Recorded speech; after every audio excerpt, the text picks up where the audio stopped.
I've seen other companies do this, and it's been something that I've started to advocate as well. When you talk about the division of labor, so to speak, with regard to product development and engaging in upstream, where that product is heavily dependent on one or more various components of something upstream. And that's one where you've got about 80% of your development staff working on your product and your product's features and what's going on. You've got about 5% that are working on 80% of their time is in the open source community.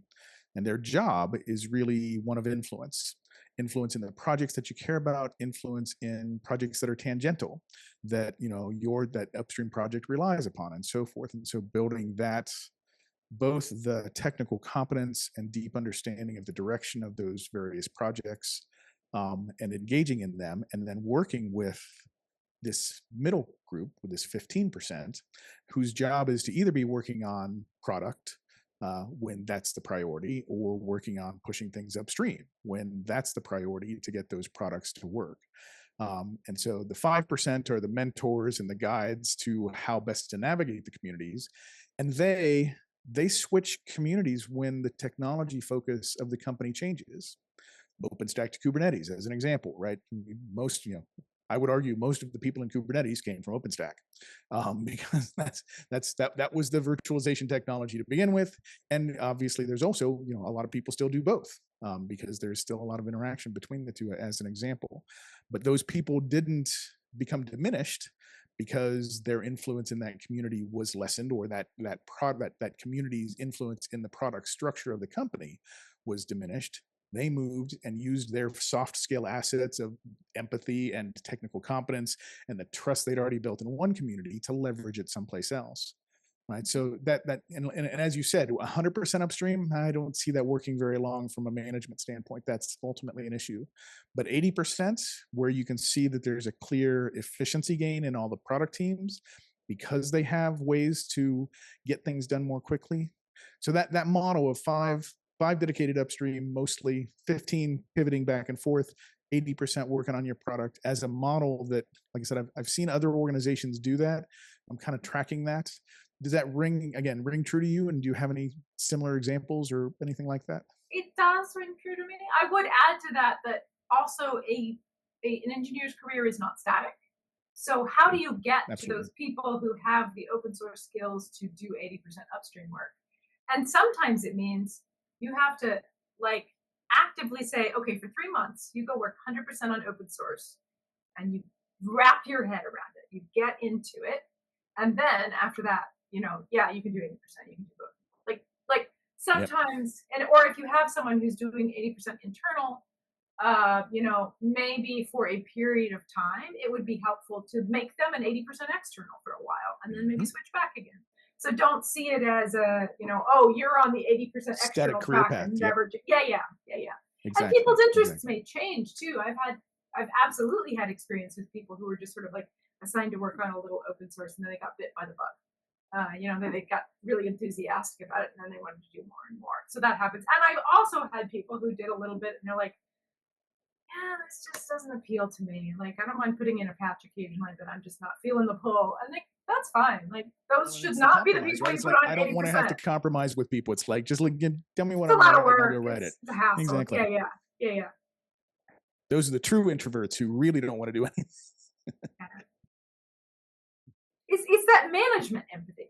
As a manager, you also have to be empathetic with everyone who's under you, and kind of get to know their skills and their strengths and their weaknesses and their wants and their distastes, and absolutely push them to move ahead, but kind of understand what will be their best path forward, or work with them to get to a point where you can understand it.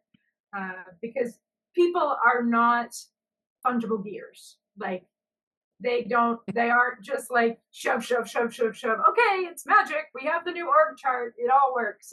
Human beings just aren't that malleable. So there's a certain level of empathy in that part as well.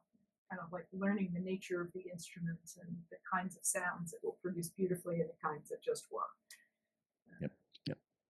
Yeah, I mean, to reflect on that, like even from engineering perspective, like when I was working more on code, um, I think I was a team lead at the time, like a scrum master or something like that, and I was mostly working on code and making sure that the team, like the small team that I was trying to guide, we all are on path from product perspective. And most of my time went into open source when I discovered what open source really was. So I my 80% went into community, and the 20% went into understanding the product priorities and making sure that the team was on track because they were still on product. And I did like not being 100% on the open source project, because if you get introduced to a project through your day job, and that's like where the original idea comes from, to look into that project, I liked being able to see the big picture and just have that product motivation in the background and understanding the customer and the sales needs.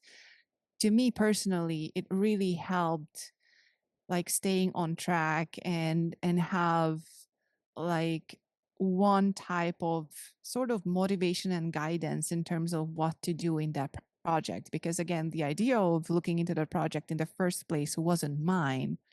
So I wanted to keep embracing that origin of what I'm doing in this community in the first place. And then obviously as you get more and more into the community, then you understand the priorities there, and you're able to push back on the product side too, that like we can't do this here right now, or this bug has to be fixed because it is going to be an issue for us too when we are getting to this and that release, and so forth and so forth. And trying to make the people on the product side understand how contributing back actually does reduce maintenance cost. It does, a lot of things for you once you get into it.